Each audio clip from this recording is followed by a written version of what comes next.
Hello viewers, আসসালামু আলাইকুম। আশা করি আমরা ইতিপূর্বে যে সমস্ত ভিডিও পর্বগুলো দেখেছি, তো এতে করে আমরা এই অটোশেপের কিছু নিয়ম কানুন এবং ড্রয়িংয়ের কিছু বিষয় আমরা আলোচনা করেছি এবং সেগুলো পর্যায়ক্রমে আমরা জানতে ও শিখতে পেরেছি।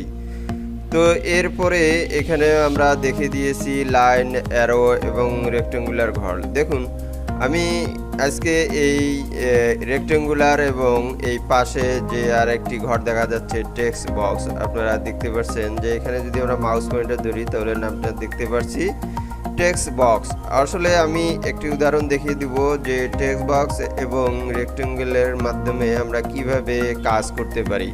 এখানে দেখুন, আপনারা এই রেক্টেঙ্গুলার ঘরে আমি যদি ক্লিক দেই তো এখানে আমরা ক্রিয়েট ইউর ড্রয়িং হেয়ার নামে যে ঘরটি দেখতে পাচ্ছি, আমরা এই ঘরের মধ্যে লেট বাটন ক্লিক করে আবারও একটি ঘর তৈরি করে নিব।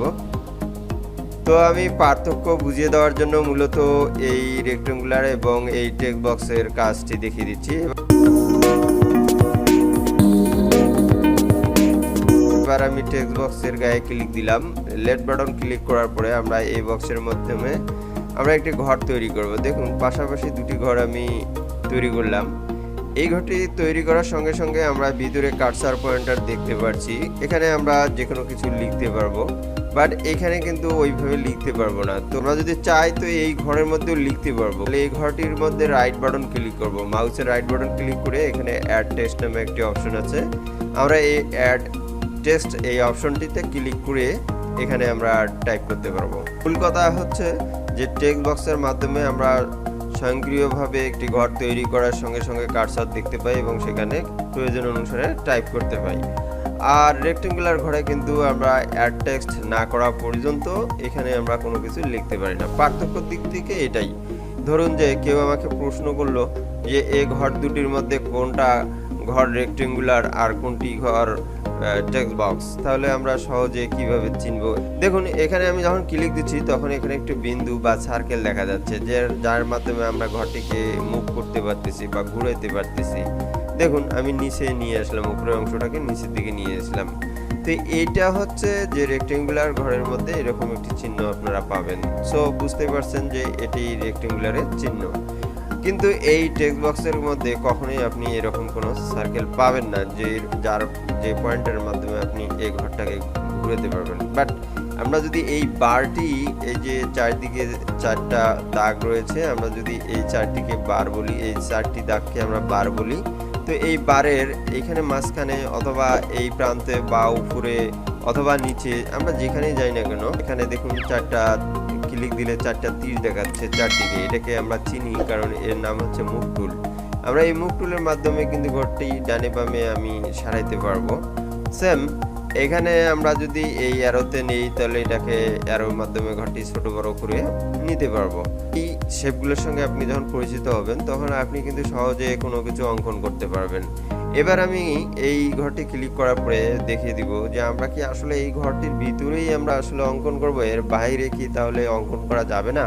হ্যাঁ, যাবে। তবে এখানে একটি সুবিধা রয়েছে, ভিতরে এই ডিবক্সের ভিতরে যদি অঙ্কন করি তাহলে কি ধরনের সুবিধা রয়েছে, আর বাইরে যদি আমরা অঙ্কন করি তাহলে কি সুবিধা রয়েছে, আমি এই বিষয়ে একটু দেখে দিব। দেখুন, এইখানে আমি নিচের দিকে দেখে দিচ্ছি, আমি লেট বাটন ক্লিক করে আবারও একটি ত্রিভুজ আকারে একটি ঘর আমি তৈরি করে নিলাম। তো এইটাকে যদি আমি ধরুন যে কিবোর্ডের কন্ট্রোল এভাবে চেপে ধরে মাউসের লেট বাটন ক্লিক করে চেপে ধরে আমি যদি ডান দিকে আরেকটি ঘর তৈরি করতে চাই তাহলে কিন্তু আমি এভাবে ঘরটি তৈরি করে নিতে পারবো। বাট এইটা আমি যখন একটি কথা বলবো সেটি হচ্ছে যে দেখুন, আমি যখন এই ঘরগুলো তৈরি করলাম এইখানে অনুরূপভাবে আমি যদি এর ভিতরে তৈরি করি তাহলে কি হবে? আচ্ছা দেখুন, আমরা এই ডিবক্সটি আগে এরকম টি অক্ষরে ন্যায় আসলে এরপরে আমরা টেনে ধরে এই ঘরটি বড় করে নিব। এবার আমি আপনাদেরকে একই একটি শেপ আমি ভিতরে অঙ্কন করে দেখিয়ে দিব যে আসলে পার্থক্যটা কোন জায়গায়। দেখুন, এখানে আমরা একটি ঘর তৈরি করলাম, এরপরে আমরা এটাকে আবারও কন্ট্রোল চেপে ধরে মাউসের লেফট বাটন ক্লিক করে ধীরে ধীরে ড্র্যাগ করে ডান দিকে আমরা টেনে এই ঘরটিকে ডাবল করে নিলাম। এরপরে আমি আরও একটি ঘর তৈরি করে নিলাম। এরপরে যদি আমি চাই তাহলে আরও একটি ঘর আমি এভাবে তৈরি করে নিতে পারবো।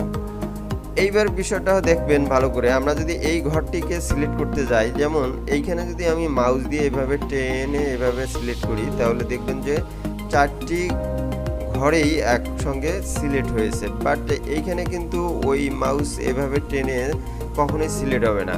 পার্থক্যটা হচ্ছে যে আমরা এইখানে খুব সহজেই সিলেক্ট করে নিতে পারলাম, আর এখানে কিন্তু তা পাচ্ছি না। তো এটা কিভাবে তখন এই দাগ লাইনের বাইরে আমরা কিভাবে তখন এই 3টি ঘর সিলেক্ট করব, তখন আমরা প্রথমে একটু লেফট বাটন ক্লিক করব।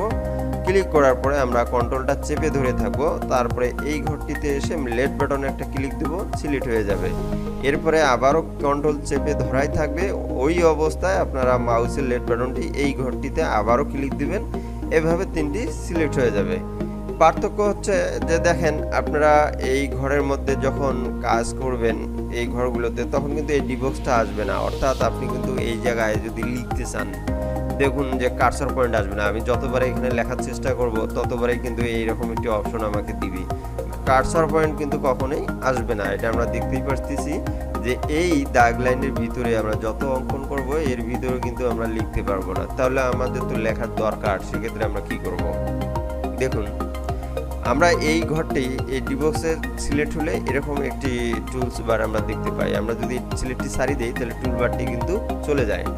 আমি আগেই বলেছিলাম যে এমএস ওয়ার্ডে 31টি টুলবার থাকে, সেই 31টি টুলবারের মধ্যে এরকম ছোট বড় সব মিলে এরকম 31টি টুলবার আছে। তা আমরা দেখতেছি যে এর গায়ে ক্লিক দিলে সিলেক্ট হয়, আর সিলেক্ট হলে আমরা এরকম একটি টুলবার দেখতে পাই। তো এই টুলবারে এখানে একটি কুকুরের মতো ছবি টেস্ট ওয়ার্কিং নামে একটি লেখা দেখতে পাচ্ছি এবং লোগো দেখতে পাচ্ছি। আমরা এই লোগোটিতে ক্লিক করার পরে আমরা বিহাইন্ড টেক্সট ক্লিক দেব। বিহাইন্ড টেক্সট ক্লিক করার পরে আমরা যদি ডাবল ক্লিক করে লিখতে পারবো। এইটা ডাবল ক্লিক করে এখানে লিখতে পারার মূল কারণটি হচ্ছে যে আমরা মূলত এই ঘরটি এখান থেকে আমরা বিহাইন্ড টেক্সট অপশনটি ব্যবহার করেছিলাম, বিধায় আমরা কিন্তু এখানে লিখতে পারছি। এই জায়গায় যদি আপনি ডাবল ক্লিক করেন তাহলে আপনি কিন্তু কার্সরের দেখা পাবেন। যেমন আমরা যদি এখানে ক্লিক দেই তাহলে এখানে এবার দেখতে পাচ্ছি কার্সর পয়েন্ট, আমরা কিন্তু এখানে টাইপ করে লিখতে পারবো।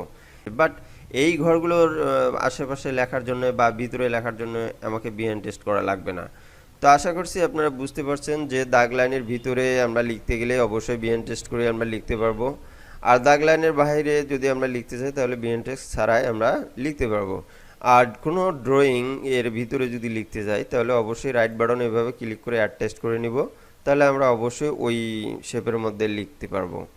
তো এখানেও সেম আমরা অ্যাড টেক্সট করলে এর ভিতরে লিখতে পারবো। মনে রাখবেন, এখানে যদি কোনো ঘর দেখায় তাহলে প্রিন্ট প্রিভিউ করে আমরা শিওর হব যে আসলে এই লেখার এখানে চিকন যে বর্ডারটা দেখা যাচ্ছে, এখানে একটি বর্ডার দেখা যাচ্ছে, এই বর্ডারটা আসলে প্রিন্ট করার সময় থাকবে কিনা। দেখুন, প্রিন্ট প্রিভিউ যদি আমরা ক্লিক করি তাহলে কিন্তু মোটেই আমরা কোনো দাগ দেখতে পাচ্ছি না। সো এটা সহজেই বোঝা যাচ্ছে যে প্রিন্ট দিলে কখনোই এ ধরনের দাগগুলো থাকবে না। তো এভাবে আপনারা আপনাদের ব্যক্তিগতভাবে কিংবা প্রয়োজনীয়ভাবে যে কোনো ধরনের শেপ আপনারা তৈরি করবেন। কারণ আমি যদি বন্ধুরা এখান থেকে শেপের ক্লাস তৈরি করি তাহলে হয়তো অনেক ক্লাস বেড়ে যাবে। দেখা হবে পরবর্তী ভিডিও, সে পর্যন্ত ভালো থাকুন, সুস্থ থাকুন, আল্লাহ হাফেজ।